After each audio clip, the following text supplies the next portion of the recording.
Aqui, quando o segundo presidente militar, Marechal Costa e Silva, assumiu em 1967, começou o breve milagre econômico brasileiro.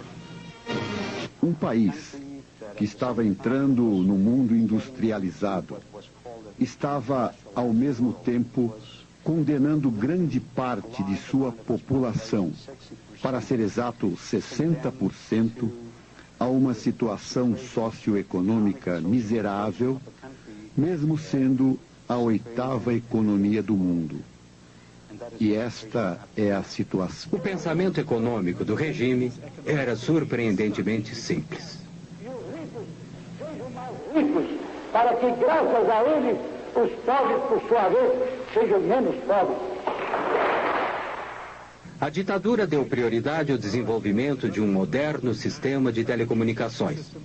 Criou o Ministério das Telecomunicações e viabilizou a compra de televisores a crédito. Os objetivos definidos foram, como sempre, integração e segurança nacional. Em 70, como exemplo, todos os brasileiros poderão ver a Copa do Mundo pela TV e, reciprocamente, outros povos verão a maior festa popular do Brasil, o Carnaval Carioca. Era televisão e futebol. Construísse estádios de futebol e essa rede de telecomunicações impressionante no Brasil inteiro. E, ao mesmo tempo, houve uma degradação muito grande em termos de educação, de saúde, tudo isso foi descuidado. No final dos anos 60, o videotape e as redes nacionais se uniram para destruir a produção local de programas.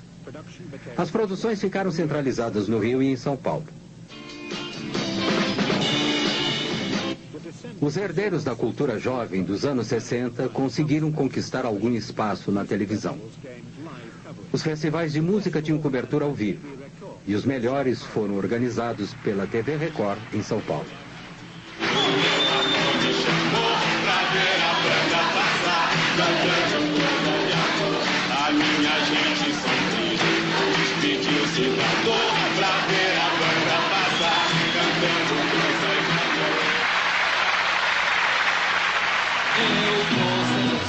Documento, nada no bolso ou nas mãos, eu quero seguir vivendo. Amor, eu vou, por que não? Por que não? Por que não? Por que não? Por que não?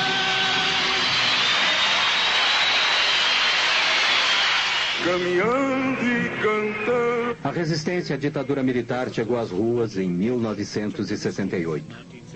100 mil pessoas, principalmente estudantes, fizeram manifestações no Rio. Nas ruas, campos, construções, caminhando e cantando e seguindo a canção. Após ter ouvido... Provocado por essa crescente oposição, o regime militar assumiu total poder ditatorial no final de 1968, com o infame AI-5. O Congresso foi fechado, a tortura virou uma rotina. Was not so much to entertain the public initially. What it did more was unify the country. O primeiro jornal nacional em cadeia da Globo foi o Jornal Nacional, que foi apresentado em 1º de setembro de 1969. Assim nasceu a rede. Faltava algo. A verdadeira vida política do Brasil não estava lá. Não havia a voz dos sindicatos, não havia a voz das diferentes forças em conflito e o conflito normal do dia a dia. Você tinha vozes doutorais, você tinha mentes doutorais. A censura cortava não apenas trechos de programas, notícias que não eram veiculadas, mas criou uma tendência no Brasil da gente não ter a história registrada daquele período.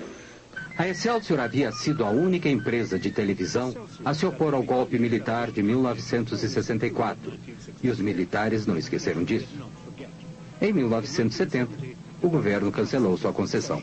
No início dos anos 70, O novo governo do general Médici lançou uma campanha maciça com o slogan Brasil, ame-o ou deixe-o.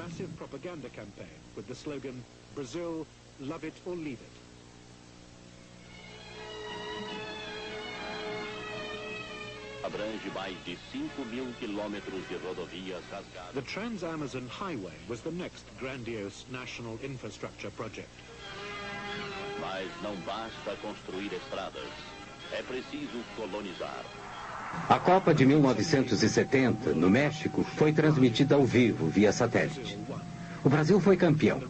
E o regime aproveitou o máximo, explorando a glória dos campeões. Mas esta foto do presidente foi proibida. Talvez porque o homem duro parecia humano demais. O Estado fornecia cerca de 30% dos gastos com propaganda. Pagava por algumas propagandas e outras decretava que deveriam ser transmitidas de graça. A televisão era o principal veículo para suas mensagens de propaganda. Se faz com quem ama o mesmo chão. Qualquer reportagem sobre declínio era proibida. Também o eram as críticas persistentes e sua publicação. A lista de assuntos censurados era interminável. A ordem proibindo a menção de algum acontecimento era frequentemente enviada aos jornalistas antes mesmo que acontecesse. Por exemplo, o senhor está proibido de noticiar um sequestro que acontecerá amanhã, provavelmente em Curitiba. A TV Globo muitas vezes foi além do que era requisitado. Transformou as pessoas em não pessoas. Proibiam minhas músicas, a censura proibia algumas músicas minhas, a censura que era oficial, do governo. Agora, a TV Globo se encarregou de ser mais realista que o Rede e reforçar essa censura, proibindo o meu nome. Em 1972, o presidente Médici inaugurou a televisão a cores, em um grande festival. E ele disse, todas as noites, quando vejo o noticiário, sinto-me feliz. Por quê? Porque no noticiário da TV Globo o mundo está um caos e o Brasil está em paz. É como tomar um calmante depois de um dia de trabalho. A chegada das cores consolidou a superioridade da TV Globo.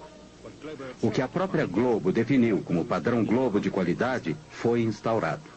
Os espectadores salivavam e se sentavam quando o Plim Plim anunciava o início do próximo programa global. Donner, um austríaco, passou a ser o chefe do departamento gráfico em meados dos anos 70. Suas imagens limpas e incríveis ainda hoje são o visgo que une a imagem hipnótica da Globo.